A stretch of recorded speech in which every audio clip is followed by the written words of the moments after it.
Teka, saan ka pupunta? Saan ka pupunta? Teka muna! Mag-usap na tayong babae ka. Dito ka lang!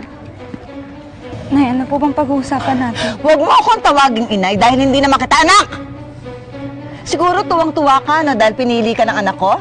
Ha? Nay, hindi po totoo yan. Hindi totoo yun. Ikaw talaga? Ikaw manang-mana ka doon sa tiya mong kriminal, ha? Talagang hanggang ngayon na ayaw pa rin umamin na siya gumawa ng krimen. Mga sinungaling kayo!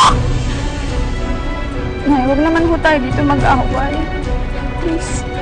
Please. Tigilan mo nga ako! At huwag kang iiyak-iyak dyan, ha? Siguro ang saya-saya mo, no? Ha? Dahil yung anak ko, parang nagmumukhang pulubi na ngayon dahil sa kakahanap ng matitirahan niyo para may matirhan yung prinsesa niya. No? Nay, hindi po totoo yan. Oh, anong hindi totoo yan? Ayan. Diyan ka magaling. Drama!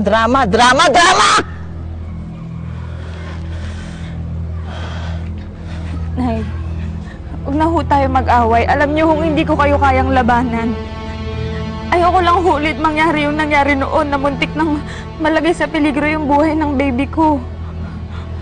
Oy, ayan, siya ka naman magaling eh. Yung mga drama-drama mong ganyan, lagi mo naman ginagamit yung anak mo para paikutin mo yung anak ko. Yan, kaya kaming dalawang mag-ina nagkakasira kami dahil sa'yo. Ano? Oh, gusto mo lumaban? Parang kasama ng tingin mo sa akin. Laban! Ikaw talaga, salot ka sa buhay namin! Salot ka sa buhay namin! Umalis ka nga dito sa harapan ko, baka hindi ako makapigil sa'yo, ha?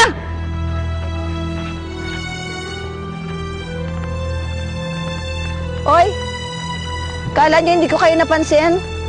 Ano, para kayo nakapanood ng talagang, tunay na drama, ano? Ano, palakpakan naman dyan, oh. Palakpakan niyo naman kami! Oh, kayo, isa ka pa. Kanina ka pa tingin ng tingin, ha? Ano, bakit? Nakapanood ka ng libreng drama? Galing ba? Palakpak! Sige na, palakpak! Ayan! Mga buwisit kayo! Palibhasa, wala kayong magawa sa mga buhay ninyo. Rach, alam na ba ng Tita Ivy mo? Bakit hindi na lang kayo muna sa isang condo unit ni Tita Ivy tumira? Wala pang alam si Tita Ivy. Siyempre, hindi ko naman pwedeng sabihin muna sa kanya kasi siguradong kukunin ako nun. Imposible namang sumama sa akin si Junior. Tsaka, hindi ko naman siya pwedeng basta-basta na lang iwan kasi pati siya pinalayas ng nanay niya dahil sa akin. Kakaiba talaga magmahal si June, no? Kayang talikuran lahat para sa'yo.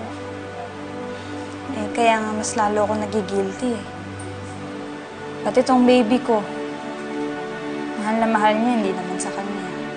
Sure ka bang guilty pa rin hanggang ngayon yung nararamdaman mo for him? Wala ka pa rin feelings for him kahit konti after all this time?